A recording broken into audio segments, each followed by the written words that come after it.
Setiap kalian adalah pemimpin dan setiap pemimpin akan dimintai pertanggungjawaban atas yang dipimpinnya. Demikian Ruksamen menyebutkan dalam pojok. Assalamualaikum warahmatullahi wabarakatuh. Lagi-lagi opini Kino Television Indonesia menyedihkan tentang seorang pemimpin yang bakal menjadi gubernur Provinsi Sulawesi Tenggara periode 2024-2029. Siapakah dia? Dia adalah Ruksamen.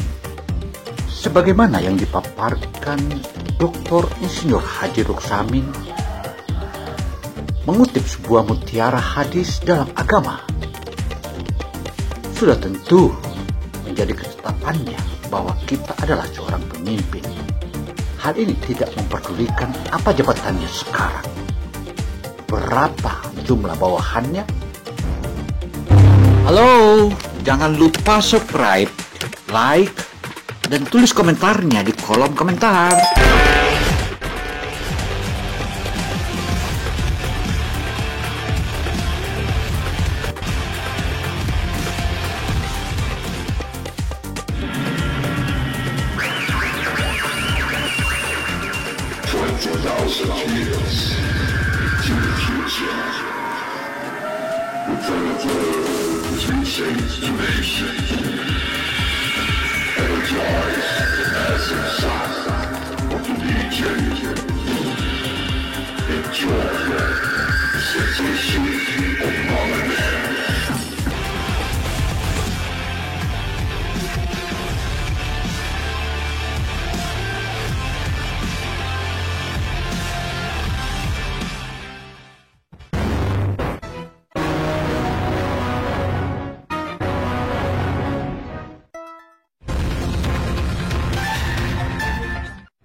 Hal ini tidak memperdulikan apa jabatannya sekarang, berapa jumlah bawahannya, strata pendidikannya, di mana sukunya berasal, dan berapa penghasilannya per bulannya. Kita murni terlahir dari sebagai pemimpin di dunia ini, entah itu di lingkup organisasi maupun lingkup kecil keluarga tersayang, atau dalam lingkup yang lebih kecil lagi, diri kita pribadi. Kita selalu dituntut tampil dengan baik sebagai seorang pemimpin, pemimpin yang bisa mengayomi, pemimpin yang bisa melindungi, dan menjadi teladan bagi pengikut atau orang-orang yang dipimpin. Sebenarnya, Bapak Ruksamen, pemimpin itu dan kepemimpinan merupakan suatu kesatuan kata yang tidak dapat dipisahkan secara struktural maupun fungsional. Seperti organisasi misalnya, juga terdapat banyak pengertian mengenai pemimpin dan kepemimpinan. Dan kepemimpinan itu tentu saja memiliki pengertian. Ruksamen berpendapat bahwa pemimpin adalah orang-orang yang memimpin kelompok 2 orang atau lebih, baik organisasi, kelompok maupun keluarga. Orientasi Ruksamen bukanlah orientasi biasa, tetapi mengingatkan kepada seluruh bawahannya, terutama yang ada di Partai Bulan Bintang atau PBB, yang saat ini berupaya untuk menjadi legislator dan juga bakal menjadi pemimpin di daerah, di mana daerah yang saat ini ditujunya. Wow kan? Wow dan bravo. Patut kita syukuri atas anugerah Tuhan yang diberikan, khususnya kita yang berada di Kabupaten Konawe Utara, dengan potensi pariwisata, bahkan potensi pariwisata yang ada dalam laut untuk bisa kita diving, snorkeling. Sekeliling kita lihat dengan pegunungan, ada perkebunan, pertanian, bahkan pertambangan. Semua itu adalah anugerah Tuhan yang Maha Kuasa yang diberikan kepada rakyat, khususnya kita yang berada di wilayah Kabupaten Konawe Utara.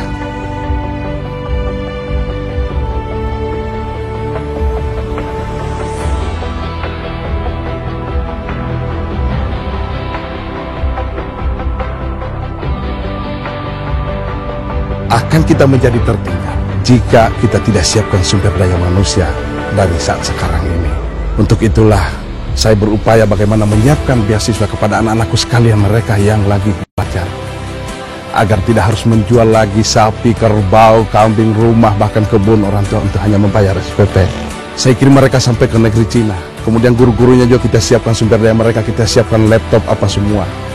Semua itu adalah tugas saya yang diamanahkan selaku Bupati Konari Utara untuk mempersiapkan sumber daya yang mumpuni dalam rangka bagaimana kita mengelola sumber daya alam yang diberikan oleh Tuhan kepada kita.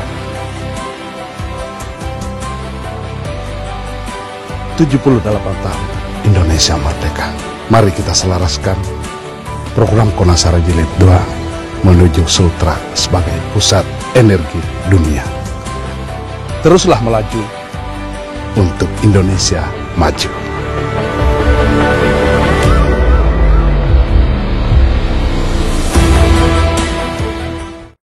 Sedangkan kepemimpinan adalah kemampuan seorang pemimpin untuk mengendalikan, memimpin, mempengaruhi pikiran, perasaan atau tingkah laku orang lain untuk mencapai tujuan yang telah ditentukannya sebelumnya. Sedangkan kepemimpinan adalah merupakan suatu kemampuan yang melekat pada diri seorang yang memimpin, yang tergantung dari macam-macam faktor, baik faktor internal maupun faktor eksternal. Pemimpin jika dialihbahasakan ke bahasa Inggris adalah leader, yang mempunyai tugas untuk lead anggota di sekitarnya. Sedangkan makna lead adalah, yang pertama adalah loyalty. Seorang pemimpin harus mampu membangkitkan loyalitasnya dan kebaikannya. Dan yang kedua, seorang pemimpin mampu untuk mengedukasi rekan-rekannya dan mewariskan kepada rekan-rekannya. Dan yang ketiga, advice, memberikan saran dan nasihat dan permasalahan yang ada. Dan keempat adalah disiplin, memberikan keteladanan dalam berdisiplin, menegakkan kedisiplinan dalam setiap aktivitasnya. Pemimpin itu tidak dibuat, akan tetapi lahir jadi pemimpin oleh bakat-bakat alami yang luar biasa sejak lahir. Dia ditakdirkan lahir menjadi pemimpin dalam situasi dan kondisi yang bagaimanapun juga, yang khususnya Papa Ruksamin. Secara filsafat lanjut, Ruksamin teori tersebut menganut pandangan deterministis. Pemimpin itu harus disiapkan, dididik, dan dibentuk, tidak terlahirkan begitu saja. Setiap orang bisa menjadi pemimpin melalui usaha penyiapan dan pendidikan serta didorong oleh kemauan sendiri. Demikian Papa Ruksamin yang begitu menggembirakan buat Partai Bulan Bintang DPW Provinsi Sulawesi Tenggara.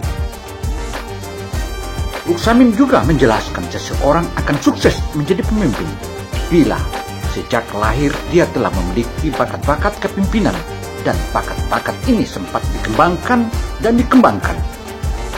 melalui pengalaman dan usaha pendidikan, juga sesuai dengan tuntutan lingkungan ekologisnya. Artinya kelebihan kepemimpinan sebagai kapasitas, kecerdasan, kewaspadaan, kemampuan berbicara atau verbal, facility, keaslian, kemampuan dalam menilai sesuatu. Prestasi atau achievement atau gelar kesarjanaan, pengetahuan, perolehan dalam olahraga, atletis, dan berbagai macam keahlian merupakan tanggung jawab mandiri, berinisiatif, tekun, ulet, percaya diri, agresif, dan punya hasrat untuk unggul. Sehingga partisipasi aktif, memiliki sosialitas tinggi, mampu bergaul, kooperatif atau suka bekerja sama, mudah menyesuaikan diri, punya rasa humor. Demikian pula statusnya meliputi kedudukan sosial ekonomi yang cukup tinggi, populer, dan tenar. Kemudian dalam Islam, seorang pemimpin yang baik adalah pemimpin yang memiliki sekurang-kurangnya 4 sifat dalam menjalankan kepemimpinannya. Yang pertama adalah sidik atau jujur, sehingga ia dapat dipercaya. Dan yang kedua adalah tablik, atau penyampaian, atau kemampuan berkomunikasi dan bernegosiasi. Dan ketiga adalah amanah bertanggung jawab dalam menjalankan tugasnya. Dan keempat adalah fatana atau cerdas dalam membuat perencanaan, visi, misi, strategi, implementasikannya. Sehingga gaya kepemimpinan untuk dapat menguasai atau mempengaruhi serta memotivasi orang lain. Maka dalam penerapan manajemen sumber daya manusia lazimnya digunakan 4 macam gaya kepemimpinan. Ruksamin menyebutkan dalam 4 gaya kepemimpinan itu, yang pertama adalah democratic leadership. Democratic leadership adalah suatu gaya kepemimpinan yang menitik beratkan kepada kepemimpinan atau kemampuan untuk menciptakan moral dan kemampuan untuk menciptakan kepercayaan. Dan yang kedua, diktatorial atau autocratic leadership, yakni suatu gaya leadership yang menitik beratkan kepada kesanggupan untuk memaksakan keinginannya yang mampu mengumpulkan pengikut-pengikutnya untuk kepentingan pribadinya dan atau golongannya dengan kesediaan untuk menerima segala risiko apapun. Dan yang ketiga, paternalistic leadership, yaitu bentuk atau gaya pertama demokratik dan kedua diktatorial di atas. Diktatorial di atas yang pada dasarnya kehendak kepemimpinan juga harus berlaku, namun dengan jalan atau melalui unsur-unsur demokratis, sistem dapat diibaratkan diktator yang berselimutkan demokratis.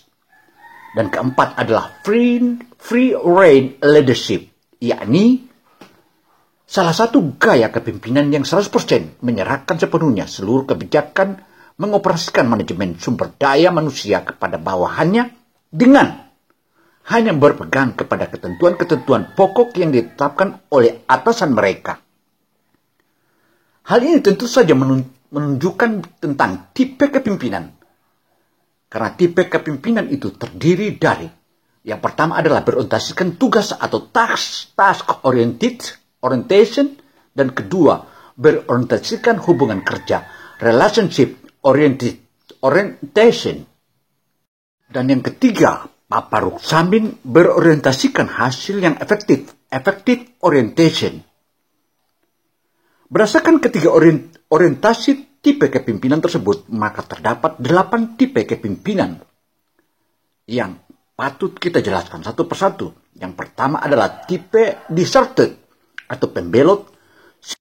Pembelot sifatnya bermoral rendah, tidak memiliki rasa keterlibatan, tanpa pengabdian, tanpa loyalitas, dan kekuatan sukar diramalkan. Dan yang kedua adalah tipe birokrat, sifatnya korek, kaku, patuh pada peraturan dan norma-norma. Ia adalah manusia organisasi yang tepat, cermat, berdisiplin, dan keras. Dan yang ketiga adalah tipe misionaris atau missionary. Sifatnya terbuka, penolong, lembut hati, ramah, tamah. Dan keempat, tipe developer pembangunan, yang sifatnya kreatif, dinamis, inovatif, memberikan, melimpahkan wewenang dengan baik, menaruh kepercayaan pada bawahannya. Dan yang kelima, tipe autokrat, sifatnya keras, diktatoris, mau senang sendiri, keras kepala, sombong, dan bandel. Dan keenam adalah benevolent autokrat yang bijak, sifatnya lancar, tertib, ahli dalam mengorganisir besar rasa keterlibatan diri.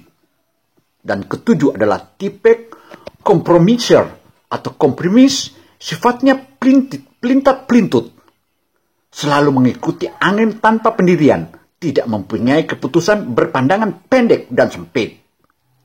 Dan kedelapan adalah tipe eksekutif, sifatnya bermutu tinggi, dapat memberikan motivasi yang baik, berpandangan jauh, tekun.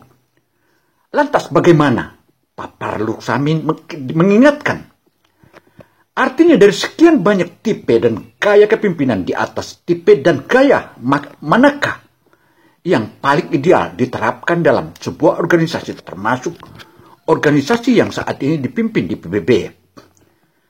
Nah, yang mana sebaik-baiknya pemimpin di antara kalian ialah memimpin yang kalian cintai dan mencintai kalian.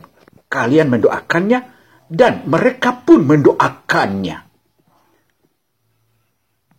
Dan kalian mendoakannya dan mereka pun mendoakannya kalian.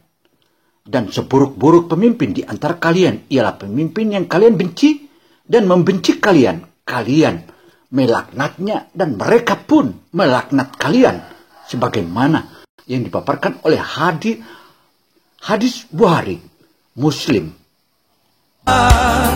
Di depanku perempuan desa. Ini baru berapa baris? Baru berapa baris, luar biasa. Nah, sebentar lagi ini sudah mulai matang. Kita punya cabai rawit ini. Kelihatan kecil-kecil tapi luar biasa ini. Ini luar biasa, kita lihat. Insyaallah. Doakan semoga berkah dan luar biasa hasilnya. Assalamualaikum warahmatullahi wabarakatuh. Hasil adat mereka dengan sinar di... Demikianlah paparan Ruksamin mengingatkan kepada seluruh personil, anggota, dan simpatisan Partai Bulan Bintang di Provinsi Sulawesi Tenggara untuk tetap mengikuti arahan-arahan sebagaimana arahan kepimpinan dan kepimpinan. Demikian, saya Gino Samsudin Mirsad. Wassalamualaikum warahmatullahi wabarakatuh. Halo, jangan lupa subscribe, like, dan tulis komentarnya di kolom komentar.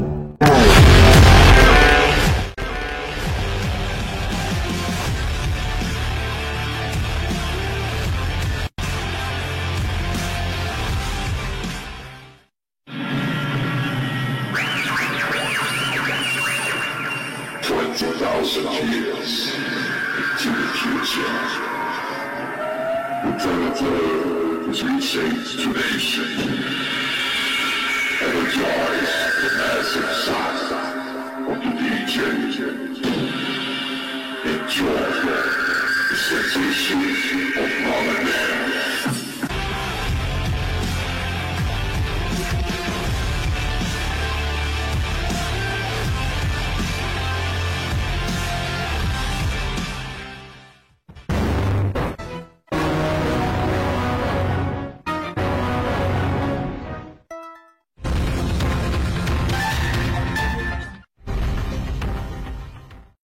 Sampai jumpa pada episode berikutnya. Dan bila ada kata atau ada salah kata, mohon dimaafkan. Karena kita sebagai manusia tentu saja memiliki kelemahan dan kelebihan. Wassalam.